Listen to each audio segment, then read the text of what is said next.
Let me tell you a little story. Not a personal story as in my own story, but somebody I met. I was talking about this one time in the khutbah of Jumu'ah, Friday khutbah in a community in the States. Afterwards, a brother, he came up to me. And you know, sometimes people just have that look in their eye. They have that look in their eyes like they have a story to tell. He had that look. And he walked up to me and he said, brother, what you just talked about really personally hit home for me. And I talked about the death of Khadija, the death of Abu Talib. Such a serious thing. So I said, please tell me, how did it hit home for you? I sat him down, I said, please tell me your story. He said, brother, today was the first day that I prayed in a year. I grew up in a Muslim home. I was born in a Muslim family. I was very practicing for most of my life, praying 5 times a day. But today is the first time I have prayed in a year. I said, what happened? He said, about a year ago, my life was picture perfect. You know, sometimes you have like a 5-year plan or a 10-year plan, your grand plan. And you know, when everything is falling into place, your plan is working out, everything is going according to plan. He said, I was in that part of my life. I was nearing the age of 30. I had gone through college and medical school, working 2 jobs on the side. I had gotten married during that time, found the woman of my dreams, the love of my life. We had 2 beautiful small babies, children, 2 small children. I was in my medical residency, working 16 hours a day. And we were living in a small, tiny little apartment, not in a very good part of town. We had 1 car that was broken down. It kept breaking down every other day. It was very difficult. We were barely getting by. Years and years and years we got through, some way, somehow. I was now nearing the end of my medical residency. So I was starting to get offers from clinics and hospitals and doctors and groups. Very lucrative offers, 6 figures. 6 figures US, big deal. And things were starting to work out. I had not one but multiple offers on my desk. We had gone looking for nice homes so we could buy a house in a nice neighborhood, nice schools for our children. We went to the car dealership and we're looking at minivans and nice cars. Everything was working out. All our dreams were coming true. And he said, one day I came home a little bit earlier than scheduled. I walk into my house. I said, Salamu alaikum, practicing family. I said, Salamu alaikum, as the sunnah is. And nobody responded. I looked at the time, and it was usually the time my wife would put the kids down for a nap, their afternoon nap, and she would take a nap with them as well. So I said, let them sleep. I don't want to wake them up. I don't want to disturb them.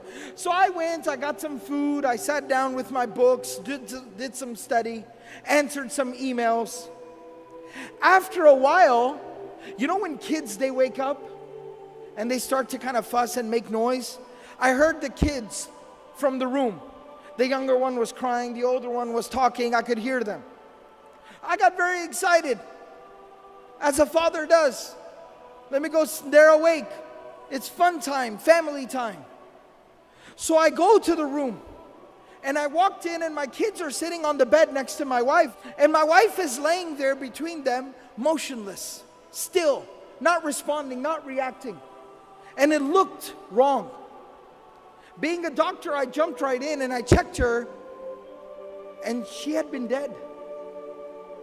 Not now, but for like an hour. She was cold, she was gone. Just like that. He said, brother, at that moment, my life, it fell apart. I lost the love of my life.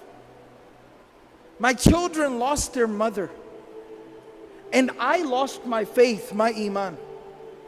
He said, the next 24 hours were a blur. Janaza, tadfeen, the burial, it went by. I didn't even realize what was going on. After that 24 hours ended and we buried her, I went to my room and I locked myself in my room, and I did not come out of my room for days. I kept the lights off and I just laid in my room and stared at the ceiling. I did not hold my own children in my own hands for the next few days. My mother and my brother were taking care of my babies. I didn't know what I was supposed to do. After a few days, I crawled out of bed. I reconnected with my children. I tried to get back to work, figure out how am I supposed to work and take care of my kids. My mother and my brother, they helped me so much. Slowly but surely, over the weeks and the months, I put my life back together again.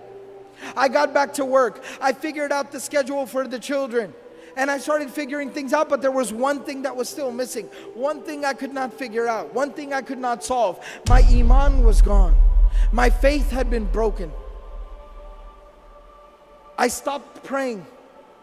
I no longer had faith. I was struggling. And he said, my brother, who wasn't just somebody who just showed up and just told me what to do. You know, some people, when they give advice, they're never there for you. They never help you. They don't support you. They just show up and tell you what to do. My brother was not like that. He looked after my kids. He stayed awake with my babies when I had to go to the hospital for a call. He's somebody who took care of me and my kids. I respect him. I love him. And he's very pious, very righteous. He prays. He kept telling me every single day, brother, come on, you need to pray. Brother, come on, you need to pray. But I kept resisting and refusing.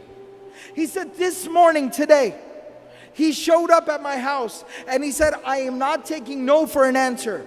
Mother will watch the children. You are coming to the masjid with me. You will come to Jumu'ah. You will put your face on the ground before Allah subhanahu wa ta'ala and you will pray. You will make sujood. You will say Allahu Akbar and that hole in your heart will be filled. And he said, and I came to the Jumu'ah, the Friday prayer, I heard the khutbah and you were telling the story of the Prophet ﷺ, how he lost the mother of his children, how he lost the love of his life. And I found the answer to my question. It made sense to me again. Think about this. After going through so much tragedy, how does somebody continue?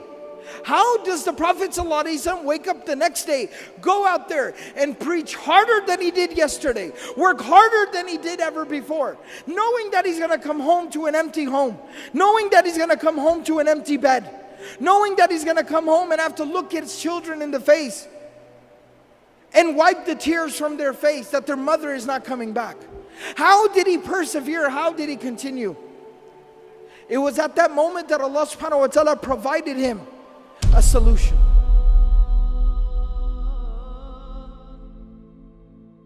Allah subhanahu wa ta'ala took him on the most miraculous journey any human being has ever experienced. It is called the journey of Al-Isra wal-Mi'raj, the journey by night to Jerusalem, and then the ascension above the heavens. The journey by night to Al-Aqsa, and then the ascension above the heavens. And there he got closer to Allah subhanahu wa ta'ala than any creation of Allah has ever gotten. Even Jibreel alayhi salam stopped at Sidratul Muntaha and he said that you are to go forward from here. And there Allah subhanahu wa ta'ala gave the Prophet sallallahu alayhi wasallam a gift. And that gift was the 5 times daily prayer. And Allah subhanahu wa ta'ala told the Prophet sallallahu alayhi wasallam, difficulties will come. Adversity will knock your door. Tragedies will befall you. But every single time you fall, stand back up and say Allahu Akbar. Every single time you deal with a difficulty, say Allahu Akbar. Salah will heal your wounds. It'll solve your problems. It'll ease your difficulties.